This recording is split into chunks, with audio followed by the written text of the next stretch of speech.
Hello everyone, welcome back to the channel. So today we're taking a look at some more of these weapons packs from the Final Faction toy line. So this is going to be part 8 of my series of videos about this toy line. Kind of hard to believe that I produced this many videos about this particular range, but it's interesting because this toy line is so extensive. There's really no way to cover it all in one video or even two videos. There's just so much to actually talk about.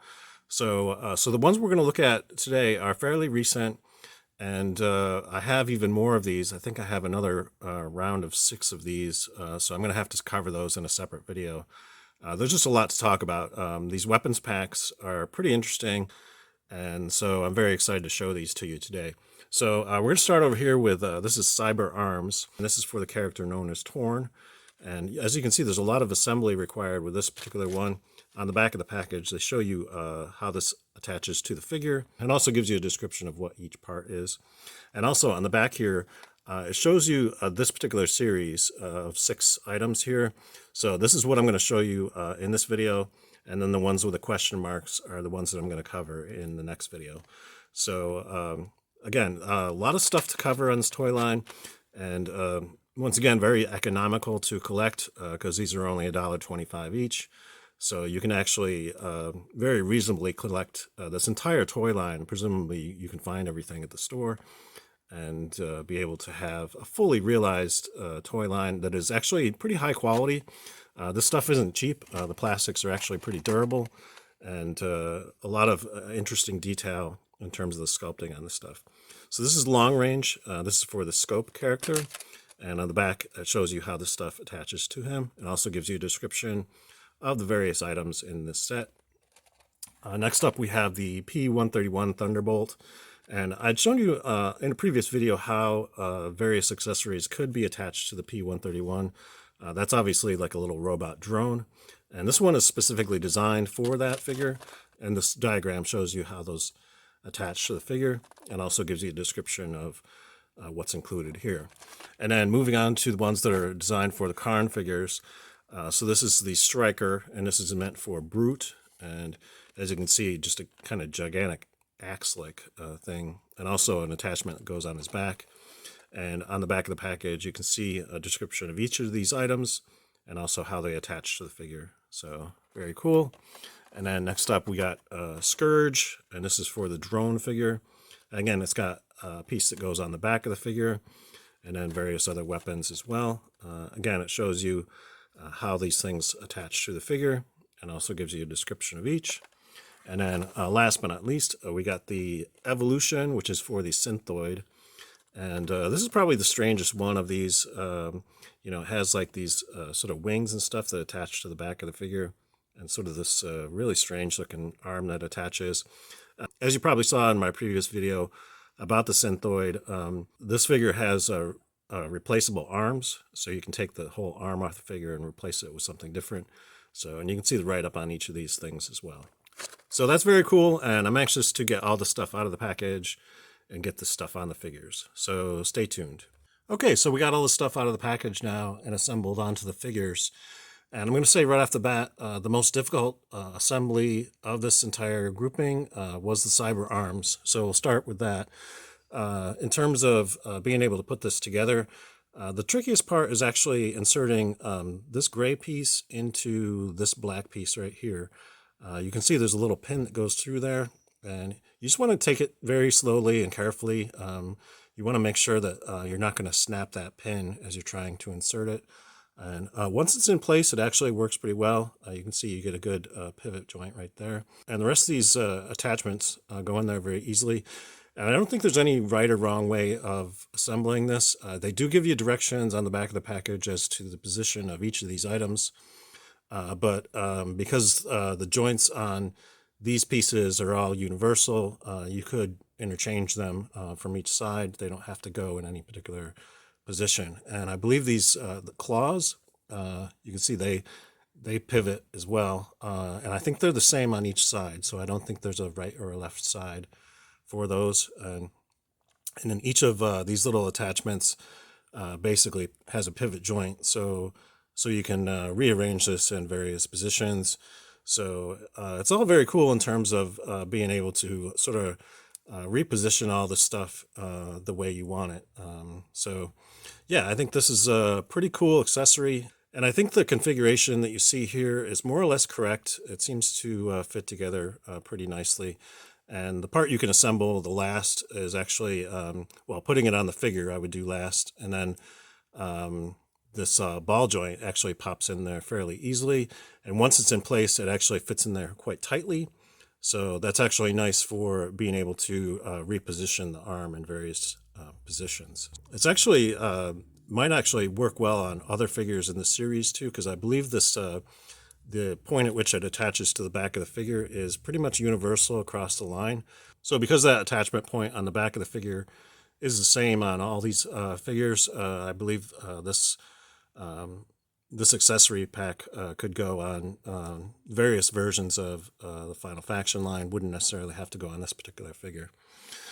So probably the most disappointing one of this series that I'm showing you today is the accessory pack for Scope. And the main reason I say that is because the weapons, he doesn't seem to hold them very well, except for this one. This one, he seems to hold in his hand pretty well. But all the other ones, the handles seem a little bit too small for his hands. So they just fit in there very loosely, and they have a tendency to fall out of his hands. So that's unfortunate, because the weapons themselves are actually pretty cool looking, and would actually make nice accessories for any kind of 3 3/4 inch action figures. So if you have those kinds of action figures in your collection, you know, any of these would work quite well. And the backpack is designed in such a way that you can insert one of the weapons in this hole through the backpack, and it just sort of stows away in there, so it won't slide down past a certain point. So yeah, you can stow away one of the weapons like that, and you can see what this one looks like as well. So again, very cool sculpting, very cool details on this, and this is what the backpack looks like. So you know, cool looking accessories, but in terms of functionality, only one of them really seems to fit in his hand the way that it should. So that's kind of unfortunate. One of the ones that I like in this range, though, is this one for the P131. This one's pretty easy to assemble, and once in place is very cool. So you've got a lot of repositioning available on these various parts, and these two things on the top are sort of almost like missile launchers. So the missiles don't come out of them, but I think they look very cool. Yeah, so that's probably one of the coolest ones in terms of being able to transform the look of this figure and add in some extra accessories. So yeah, I think that looks very cool. Definitely one of my favorites of this particular grouping. Then we have the one for the Brute. And again, this weapon is just so overly sized. It's very weighty, and but I guess he is a brute, so, you know, I guess you might as well give him a gigantic weapon. The rest of these seem to fit on there just fine. This fits in his hand kind of loosely, though. It doesn't really hold onto his arm very well. But I don't think he's necessarily going to drop it either, because once it's in his hand, it does seem to stay there. It just doesn't stay in this sort of upright position. But overall, I like the sculpting on these accessories. I think they look very cool. And again, it's just a little oversized, but, you know, it is what it is. And then the one that seems to have some quality control issues is this one for the drone. What I noticed is the way this is designed, it doesn't really fit onto his back very well. The peg doesn't seem to go in as far as it probably should, so it's probably prone to falling off. It's staying in place for now, but I really had to kind of jam it in there as much as I could to kind of get it to stay in place.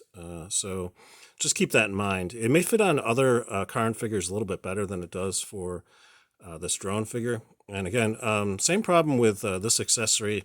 It does seem to sort of flop around, doesn't really adhere to his arm.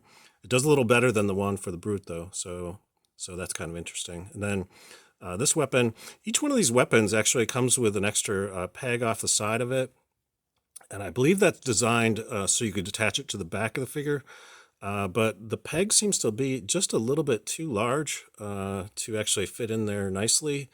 So just keep that in mind that there are some issues in terms of compatibility. But overall, I think that's it looks good on the figure. Pretty decent accessories. And then last but not least, the weirdest one of these is this one.